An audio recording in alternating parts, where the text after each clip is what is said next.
નમસ્કાર, તમારું સ્વાગત છે મારા વિડીયોમાં। અમારા ઘરના બહાર એક મની વેલ છે, જેના ઉપર એક ઇન્ડિયન રોબિન નામના પક્ષીએ તેનો માળો બનાવ્યો છે। તો હું તેનો માળો અને તેના ઈંડા પણ હું તમને બતાવીશ। તો ચાલો। તો જોઈ શકો છો, આ મારું રસોડું છે અને રસોડાના બહાર જે કપડાં સુકાવવાની તે જગ્યા આવે છે, ત્યાં અમે તમારી મની વેલ મૂકી છે। તો એ મની વેલમાં એનો ઘોંસલો બનાવ્યો છે। તમે જોઈ શકો છો તેનો ઘોંસલો અને તેના ઈંડા પણ। અને એનો ઘોંસલો એવી રીતે બનાવ્યો છે કે જે કોઈને દેખાય જ નહીં। તમે તેનું ઇન્ડિયન રોબિન પણ જોઈ શકો છો, તે ઝાડી પર બેઠેલું છે। તે અમને જોઈ રહે છે કે અમે તેના ઈંડાને કોઈ હાનિ ના પહોંચાડીએ। તો તમે જોઈ શકો છો, તે અમને જોઈ રહે છે। તે અમે તેના પાસે જઈએ, તેના ઘોંસલા પાસે, તો તે તરત જ ઉડી જાય છે અને દૂર બેસી જાય છે અને તે દૂર બેસીને તેના ઘોંસલાને જોતું રહે છે। તો તમે જોઈ શકો છો કેવું પક્ષી છે આ। અને તેના ઈંડા પણ જોઈ શકો છો તમે અને તેનો ઘોંસલો પણ જોઈ શકો છો।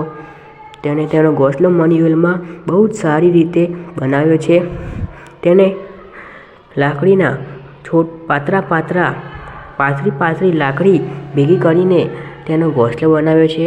મની વેલમાં તેનો ઘોંસલો એવી રીતે બનાવ્યો છે, જો કોઈ દૂરથી જોવે તો તેને તે ઘોંસલો દેખાય જ નહીં।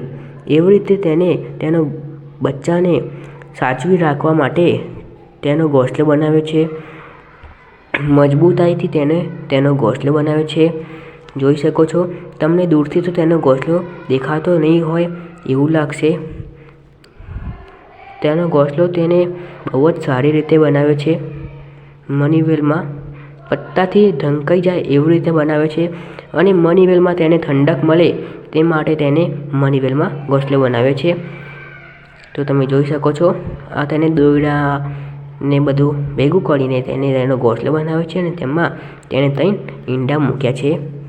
તમે જોઈ શકો છો આ કેવી રીતે તેને મની વેલમાં ઘોંસલો બનાવ્યો છે। અમે મની વેલમાં પાણી પણ છોડતા રહીએ છીએ, એટલાથી તેને ઠંડક મળે। તમે આ જોઈ શકો છો, સામેવાળા ઘરમાં ઝાડી પર તે બેઠી છે। તમે જોઈ શકો છો, ત્યાં તેના ઈંડાના માતા અને પિતા બંને બેઠા છે, ઇન્ડિયન રોબિન જોઈ શકો છો તમે સામે। તો તમને આ વિડીયો બહુ સારો ગમ્યો હોય તો અમારી ચેનલને લાઈક, શેર, સબસ્ક્રાઈબ જરૂર કરજો અને આવા જ નવા વિડીયો જોવા માટે અમારા સબસ્ક્રાઈબ કરીને બેલ આઇકન દબાવજો।